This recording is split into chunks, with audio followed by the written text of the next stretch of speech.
Our last speaker is Dr. Nik Watson, who is actually joining online because he's in UK, but we are so glad to have him with us. A short introduction of Dr. Watson, who is a professor of artificial intelligence in food at the University of Leeds, UK, where he leads the Food AI Labs and serves as co-director of UK National Alternative Protein Innovation Center. His research uses digital technology and AI to address sustainability and food safety in food production. He integrates low-cost sensors with advanced machine learning to optimize processing and monitor food quality and property in real time. I'm Nik. I'm a Professor of Artificial Intelligence in Food at the University of Leeds in the UK. I'm also the Deputy Director of the UK's National Alternative Protein Innovation Centre. So I'm very conscious that I'm standing virtually between you and your lunch. So I've got quite a long presentation, but I'm just going to skip most of it and just give you an overview of what we do in our lab. So we're the Food AI Lab. So our acronym is FAIL, so you can never forget it. And I think there's two reasons. One, in research, we shouldn't be scared of failing. We should take risks and try and do things differently. But secondly, we're more interested in digital solutions. And I think I personally get concerned with a lot of the hype around AI, and a lot of it isn't. It doesn't really do anything useful. So this is just to motivate us to make sure what we're doing. So the mission statement of our group is the development and deployment of digital technologies and solutions to help sustainable, resilient food systems. Probably much more applied than your average research groups. We do a lot of work with industry, from micro SMEs, we work with some small breweries in Leeds, 2 people with full centres, and up to some of the largest companies in the world we've got projects with. And what we really focus on is we're not fundamental, we're not data scientists, computer scientists. We have, well, some of the team our backgrounds mainly around food and engineering.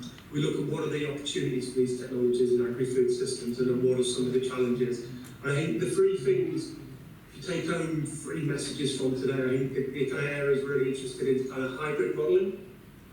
That's really challenging. The human part of this, like the human factor, so how humans and the technologies work together, and how we can collect and often label the right data set. They're the 3 things we focus a lot on in our group.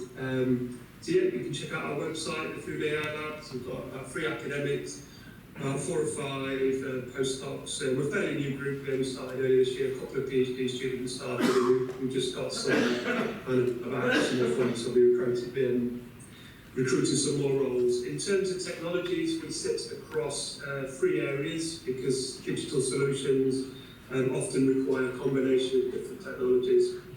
So we do a lot of work in sensing, and we have some great analytical facilities in our lab, but we're really interested in the sensors we can put in the real world. So we do a lot of acoustic, ultrasonic sensing, optical sensing, resource monitoring as well. So this could be things to look at inline quality of food. It could be to characterise waste streams, feedstocks, so variability with feedstocks. Second core expertise we have is machine learning. So we do a lot of work around deep learning, neural modelling, deep learning. But we're interested in how we can overcome that challenge of collecting and labelling data every time you come to a new product or a new process. So we do a lot with transfer learning and federated learning methods. Starting to explore some around the kind of one-shot, few-shot learning, and then hybrid modelling, which is where we can combine the data-driven AI approaches with the more first principle physics-based approaches. And I can talk for an example of that. And then finally, we've collected some data. We've done some, built some predictive models. What do we do with them? So we do little bits on robotics and control, but most of our work is around trying to monitor and optimise processes, and we optimise using mainly Bayesian methods, and where people working on life cycle assessment from the environmental side, or carbon reporting, and also the economic side of it as well, so techno-economic analysis. And I really enjoyed the last presentation because we work a lot in sustainable proteins and circular bioeconomy and upcycling. It's understanding the economics of it is absolutely key. I think brewer spent grain is the kind of poster child of waste upcycling, but by the time you've taken it, you've dried it, extracted it, it's often highly decentralised as well. If you're looking at a small brewery, when you put that cost together, it just becomes more expensive. And a virgin ingredient, which does present challenges. Food manufacturing is high volume, small profit margins. So more and more, we're understanding that economics is absolutely key for any new ideas to take it. You absolutely, you can develop a food that tastes good, has the right health outcomes, good for the planet, but ultimately people don't buy it, it's too expensive, or it doesn't taste good, they're not going to. This is just some slides showing the technologies we work on a lot in terms of optimization, machine learning, sensors, and this is kind of a general AI bit I do.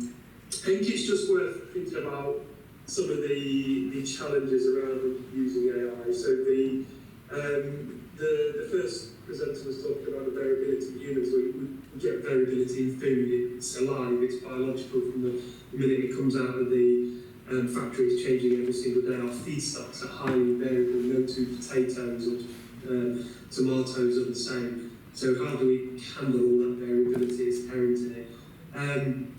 Collecting and labelling the right data is always a challenge. We can put lots of sensors in factories and collect lots of data, but we have to label those data. Label that data. That's one of the big problems that we have. So we're looking at methods so we can overcome that. So I'll talk about transfer learning, active learning. That's key. I think a problem that is very unique to food compared to some of the other manufacturing sectors is investment skills and cost. It's really challenging. Food systems are difficult, and if you compare, you do little bits of work in other bioprocesses in pharma and stuff like that, and the investment models for those sectors is very, very different. In food, there's still lots of manual operations, lots of low-paid roles, so that's a real challenge for us. The other ones around explainability, interpretability, trust and privacy, accountability. These are challenges with all AI, but we still need to be aware of them, and the fact that it's overhyped, and people are starting to feel the backlash from that. In the last year or so, everyone was super excited, and the technology is probably not where we want it to be in lots of places. I'll go through that. I think the key to our work is, because it's complex, is that years ago people used to talk about these dark factories, these lights off factories, and there was a saying, the food factory of the future will have one person and a dog, and the person's there to feed the dog, and the dog's there to bite the person if they touch anything. This idea that everything will be fully autonomous. I just think food systems are just so complex that it won't be like that. It will be humans and technologies working together. And I think to do that, it's getting the team of people together. People understand the food materials, the feedstocks, the products, the intermediaries, the processes, so the chemical process engineers, the data collection, the sensors, the data science. You're not going to find all these expertise in one person. I don't know anyone who has them. So it's building these interdisciplinary teams that can work together to tackle some of these problems. You'll hear a lot about human-centric AI, and I actually think we need to think about it the other way. It's about AI-centric, it's about the human is the loop, and it's about how the AI augments the human, not the human just doing the bits the AI can't handle anymore. We've got to be very careful. Where I come from in the UK, it's the heartland of the first, second industrial revolutions, where technology and automation came on board to give us those productivity gains, those cost reductions.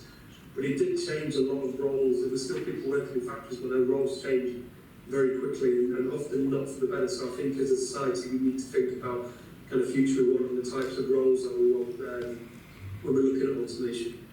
And human and technology working together isn't a new thing. There's lots of examples out there. It's all done different, but it's worth thinking about when you're trying to make decisions in difficult, complex environments. It's often a range of different technologies, and it's a system that evolves over time.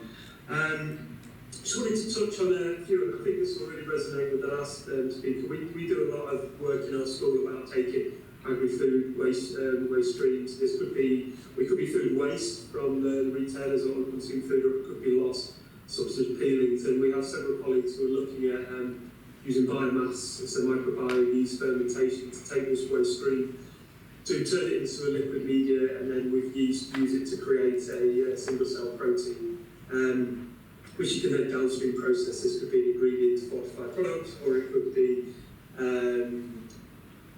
you could even turn it into some of these meat alternatives, these analogues, these nuggets, these burger kind of things. Now, you can do all this. The problem you have with this is that the feedstocks are highly variable, they change different times of the year, different seasons, they change locations. So we've been working a lot with CSIRO in Australia on this, and they grow some similar crops, but they have different composition to what we get in the UK. So you can go through this and you can optimise, and you need to optimise the pre-treatment, the bioprocess, and what yeast do you use? Do you add any extra nitrogen in there? What temperature do you want to use? Do you want to stir? And all this just costs more money. It just takes time and money, and therefore the product you make at the end is just more expensive. So we've been doing a lot on this, and we've kind of been through some of the economics and the numbers. And if you look at the amount of waste available, and we've done this through continents, you can see we've got the population, the protein requirement, and there's protein insecurity in many continents around the world. So this is a real challenge. You can actually see when we've highlighted the top crops in these areas, you can more than enough, other than Africa, you can meet the protein requirement by doing this fermentation process. The trouble is, every time you start and every time someone comes on the waste stream, you're starting from zero. So what we've been doing is building AI models to actually aid the optimization of this, and this is some of our work here. So you can see we picked 5 examples from the literature. We just, it's quite a complex model, but hybrid AI model. But if you look at the orange and the blue dots, this is just following the standard Bayesian optimization process, which is something you can do in the lab. You try a few experiments, and then you go through and do this. Just what?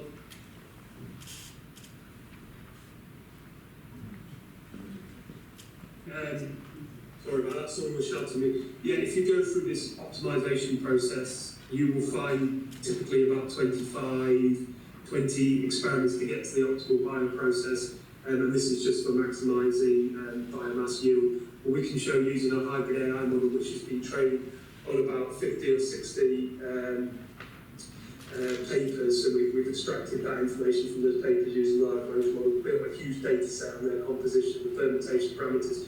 We can actually get to an optimal bioprocess in about 6 or 7 trials. So this is something we're super excited about, and then it's actually, this is just predicting biomass yield, but you need to predict other things like the economics. You need to look at the digestibility, the protein qualities, so the downstream processability, the market for it, because I get really excited about these ideas of circular bioeconomy, but there's often small amounts of waste. It's decentralized. When you need it to make a product, it's very seasonal when you've actually got that waste. So I think work in this area is really, really key. Right, I think looking at time, I'll just quickly go through these last experiments, these last 3 case studies. So this is some work we did with unveils. They were supporting some of our students, so that's Oreo for you guys. And this was looking at how we can use AI really and lab work to reformulate bakery products. So we had some looking at replacing flours in there, replacing the fats in there, and seeing how we can collect the data and get to an optimal reformulation as quickly as possible, so reducing costs. It's some work we do with dairy, looking at how we can use ultrasound and AI to monitor yogurt fermentation processes, and we did some domain adaptation on it. So you can see all this data is one particular piece of equipment, and then this one on the right is a separate batch. Now, typically you might train a model for each batch, but then you need to collect that data, train your model, where we were using transfer learning domain adaptation methods to build one model on this, and we just need one data set. So this is what we do quite a lot in our group. And the final example, this is just some cleaning processes. You can see here what we're actually optimizing for is not just one thing, because when you're doing optimization processes, it's like you can optimize for cost, sustainability. It's complicated on the health outcomes. You can optimize for the macronutrient content. You often have to do all those things, and there is trade-offs, and this is some work we've been doing on that. Conscious I've gone through this extremely quickly, but I'll share these slides with you. and you're more than welcome to get in touch if you want to. I think, just in summary, AI can help us make better decisions faster, can help us adapt quicker, can help us discover things. So I find the way we're using AI a lot is actually how we do the science in the labs, how we build our processes and do that work. Really, really key, and I think it's going to revolutionise a lot of what we're doing there. I'm very keen that it's about augmenting, not replacing humans. AI is not a silver bullet. We see people promising that it can do things that it can't, or providing solutions people don't need, but be really careful about that. And collecting the labour and the right data to train models is essential. Do you interest in any other stuff? As I mentioned right at the start, we've got the UK's National Alternative Protein Innovation Centre, so we've got about 100 partners. It's a large 5-year, £15 million investment from the UK's government, and we've just launched a new community. We have the Leeds Institute for Data Analytics, and we've got a food community, and that's looking at AI and data science across the whole food value chain. So we have some people working on consumer science, health and nutrition, we've got a smart farming data, so we're just looking at how we can integrate those different data streams across the whole supply chain. And this is my last image. Just think about you know, we always say you eat food. That's also the same with AI. The key to good, successful AI is the data that you have to train these models. Absolutely key. Right, so I've gone for that super fast beat, but if there's any questions, I'm happy to answer them.